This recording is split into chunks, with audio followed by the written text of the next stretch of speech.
So episode 3 of My Adventures with Superman is out now, and yes, people are still upset about it.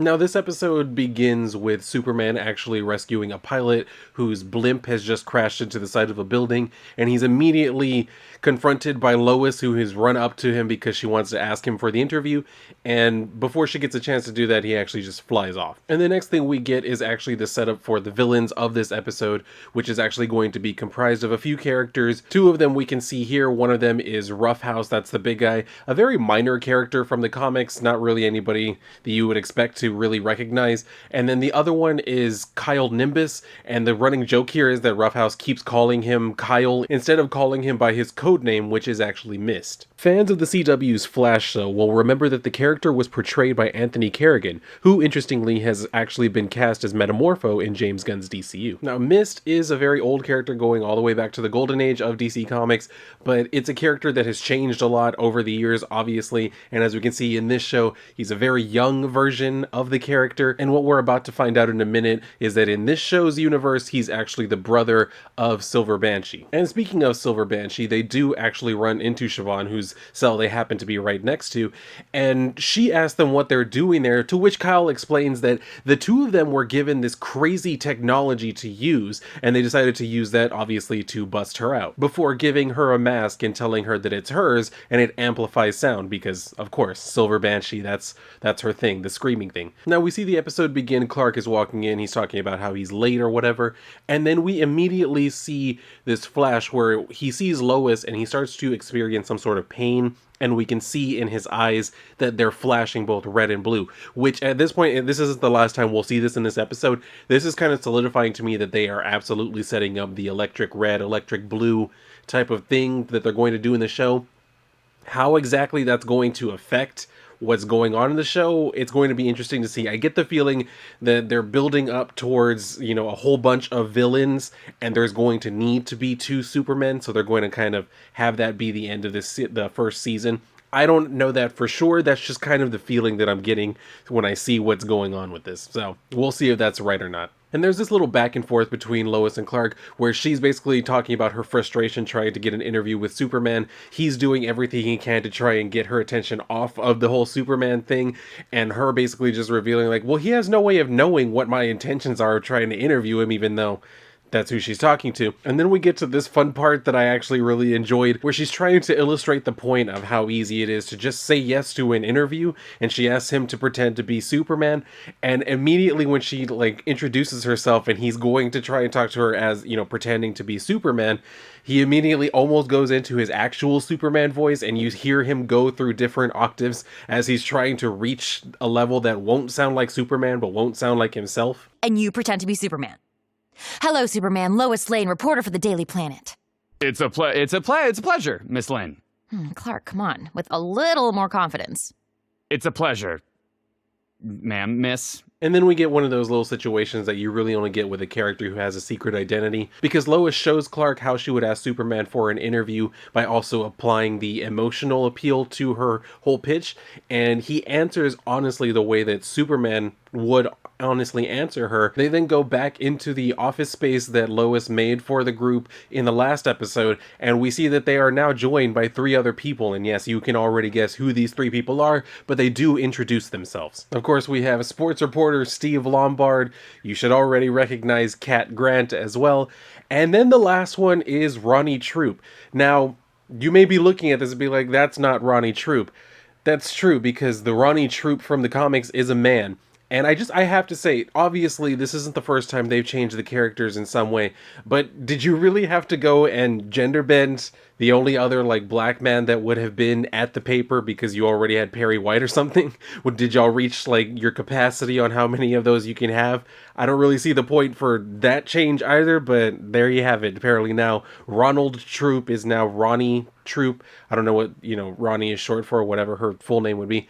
So yeah, that's the next one. And of course, she's the one who's a little bit more serious, kind of dour, just I guess, down to earth, whereas Kat and Steve are very much into their own ego. And their whole reason for being here is basically to let the kids know that they're going to be taking over the story. They're taking all of the notes and everything they have, and they'll be taking over the story because that's how Perry wants it. And of course, this upsets Lois. She doesn't understand why they can't be allowed to just continue investigating and reporting on this since they were the ones who got the story in the first place. She looks at it as just a temporary setback and says, you know what? All we have to do is just beat them to the story. If we report it better first, then Perry will have to go ahead and give us the credit for it. Clark, of course, still tries to dissuade them from following the idea by saying, you know, there's other stuff going on in Metropolis besides whatever is happening with Superman. So, of course, when Lois asks, well, what else is possibly going on? That's when we hear a commotion coming, and that's when the whole news report about this prison break finally gets out, and we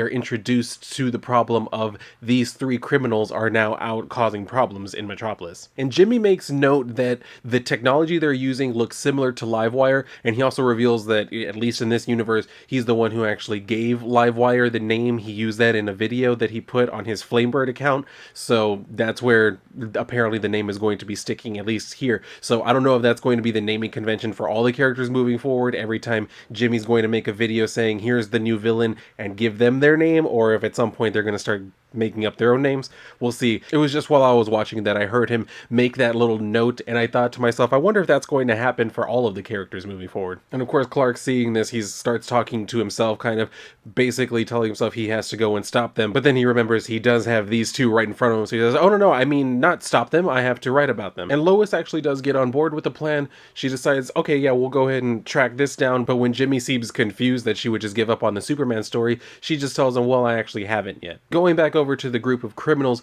we see where they're looking at this device, and Siobhan asks them, you know, what is this thing? To which Kyle is telling her that it was the last thing that the crazy lady gave to them, and he shows her what it can do. He turns it on and it creates this ice ray that starts freezing everything, and then he tries to turn it off, but when he's not able to, Roughhouse has to come up and hit it to get it to turn off, and immediately all the ice just turns into mist. So that's going to be interesting because we'll see what's going to happen with that thing later on. It will become more important towards the end of the episode anyway. Siobhan suggests the idea that they should use this technology in order to get back against the people who've always looked down upon them, and then they do that little pact thing where they all put their hands together. It's your gang forever!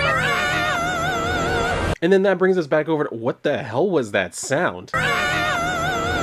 But anyway, Lois, Jimmy, and Clark show up to the prison because they're going to try and question the warden, see what information they can get about the prisoner and about the break-in itself. And Clark is trying to figure out, well, how exactly are we even going to get inside and get them to talk to, you know, just interns, before Lois tells him, well, don't be mad, but she has, you know, the press badges for Kat, Steve, and Ronnie. And of course, Clark is adamantly against doing this because it's lying, it's deceitful, there's no way he's going to go along with the plan, until Lois says, okay, well then fine, we'll just go ahead and go back to the office and we'll figure out how we're going to get an interview with Superman. And, well, say no more, Clark is in. So they come into the warden's office and start trying to do the same kind of intros as the senior reporters did earlier in the episode, but I think my favorite one is actually Clark's, because he's just standing there so morose and needs actual physical prodding from Lois in order to just actually continue the part.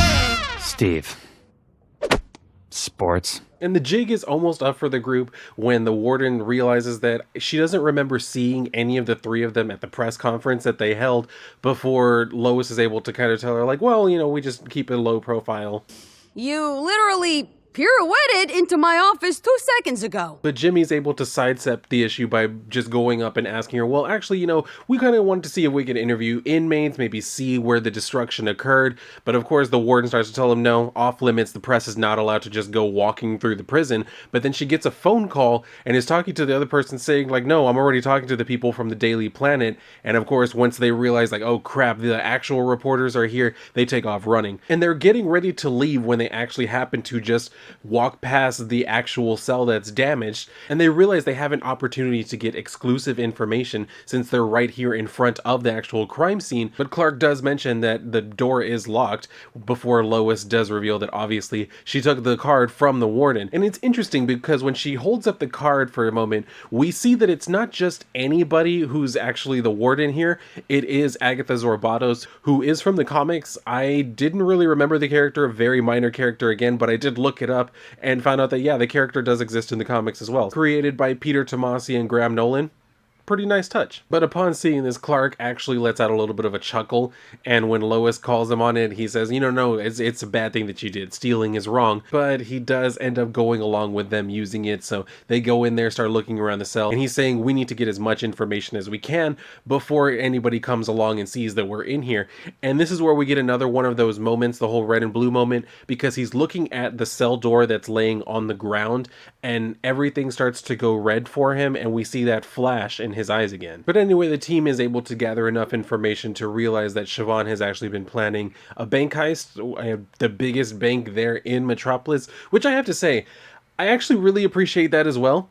You don't really see too many shows, especially stuff with superheroes, where people are just planning a good old-fashioned bank heist.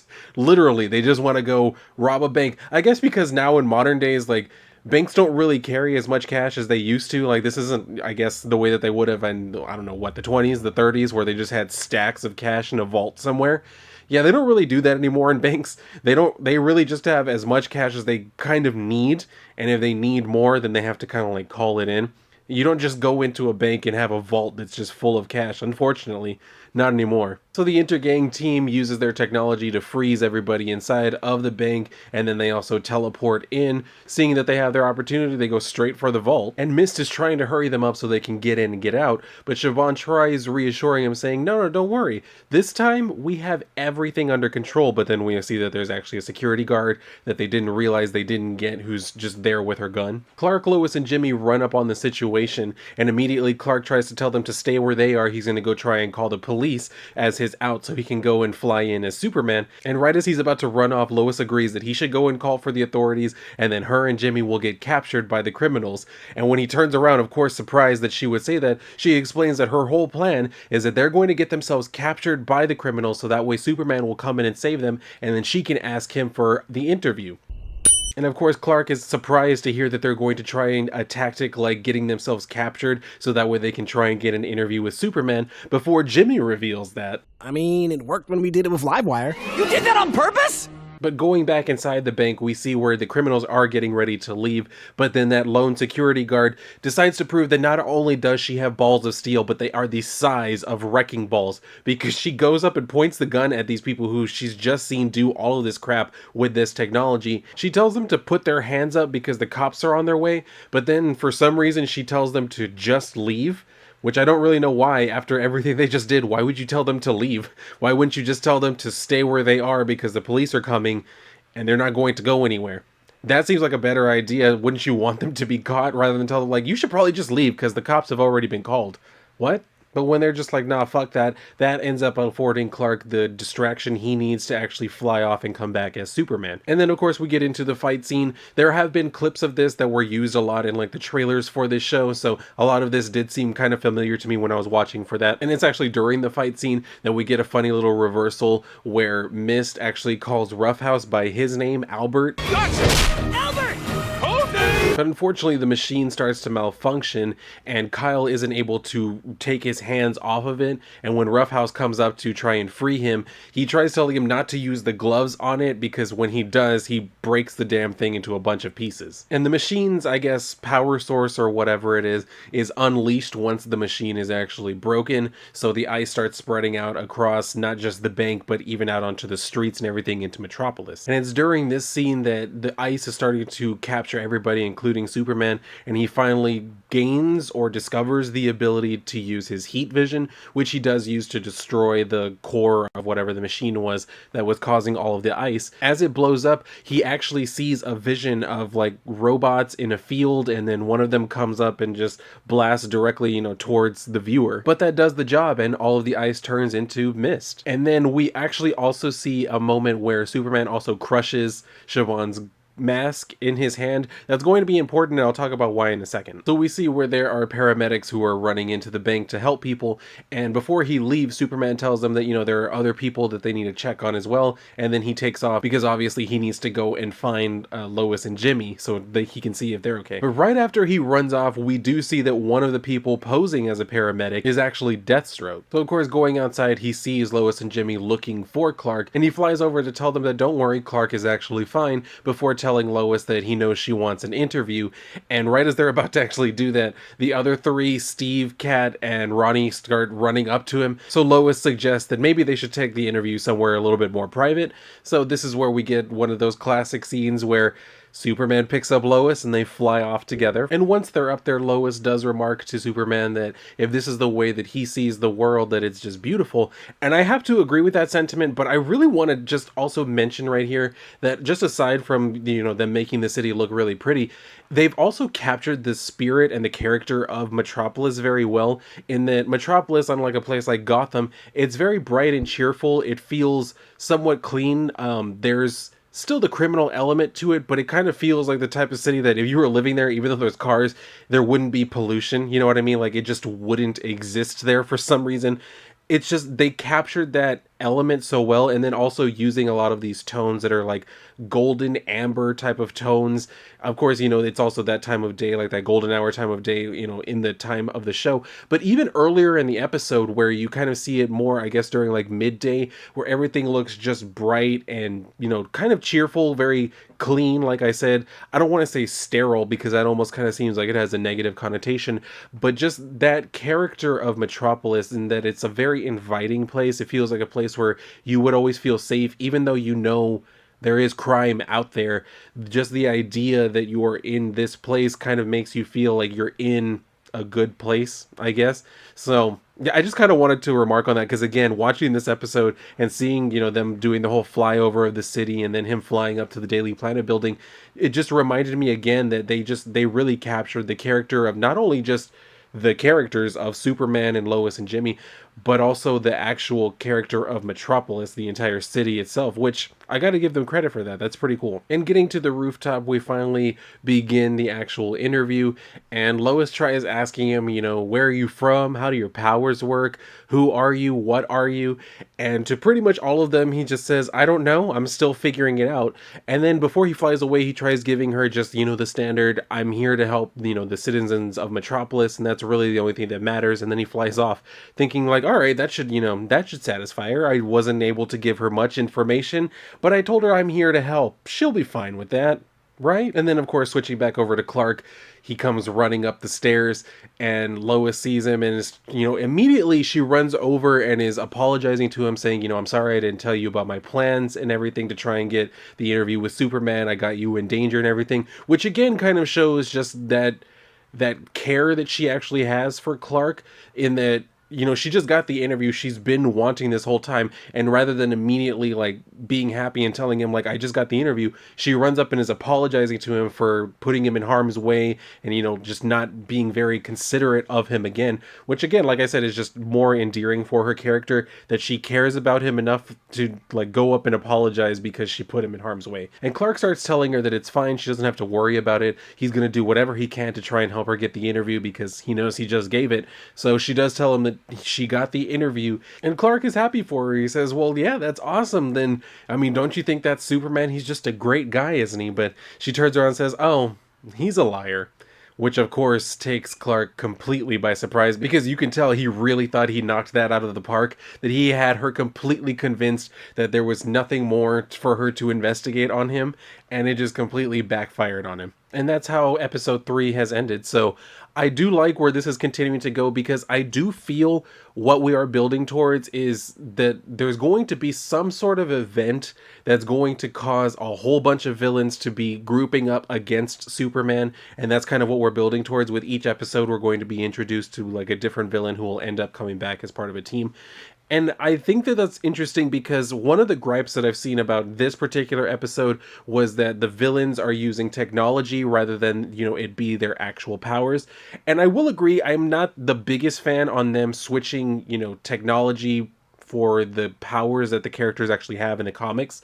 But I will say that it feels like what they might be doing, and this, again, just my speculation, but if I were the one in charge of the show, this is absolutely how I would be doing it, building up to the point where they're actually going to be given these powers when there's some sort of mishap with the technology they're using, and it becomes, a part of them in some way.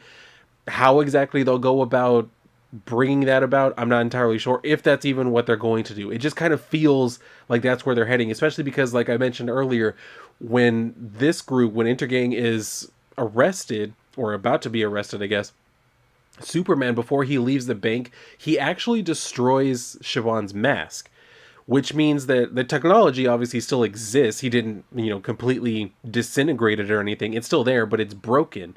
So that's why I'm wondering. And then also the whole thing with Deathstroke being the one to come and get it, and Kyle mentioning earlier in the episode that they were given this technology by a crazy woman. I'm not entirely sure, because I've seen some people speculating that maybe this technology is all Kryptonian. Could very well be a possibility. So that makes me wonder then, who is it that's giving them the technology? Is it Amanda Waller? Because that could possibly make sense. Or is it some sort of Kryptonian agent who's doing all of this? But then again, how would they be here? I don't know. There's a lot that's going on there, and that's kind of where I'm wondering where this is going to go. I'm hoping, like I said, that they are trending towards them doing, like I said, where it's like, yeah, the villains are using technology now, but there's going to be some sort of event, some sort of something that happens, and those, whatever the technology does, is going to be like instilled into the person, and then they'll just have those powers moving forward. That's kind of what I'm thinking and hoping will happen. They could end up going a completely different way. I honestly have no idea, but it is still enjoyable watching the show. I'm not gonna lie. Like I said, I really do still enjoy the characterizations for the characters. I love the look of the city and everything, the ongoing narrative. It has me still kind of scratching my head, like, what are they building towards, and what are these little threads that they're kind of leaving out there for us to try and grasp at? So I don't know. It's going to be interesting to see the show continue to develop. So I'm definitely going to be continuing to watch it and possibly doing videos like this episode by episode. I'm not entirely sure, but I don't know. We'll see how it goes. I'm going to possibly try and keep up with it. We'll see if I'm able to go for the whole season, just, episode by episode, do a little recap video. I don't know. We'll find out. If you would like to see me do that more often, or do this more often, then definitely feel free to let me know in the comments. But I would love to know your thoughts on the episode. What did you think about it? What do you think of the criminals, of the story as it's continuing to develop? Any of it. Feel free to let me know your thoughts below in the comment section. If you're done here, I would appreciate it if you would go and read a book. But if not, then I'll see you on my next video.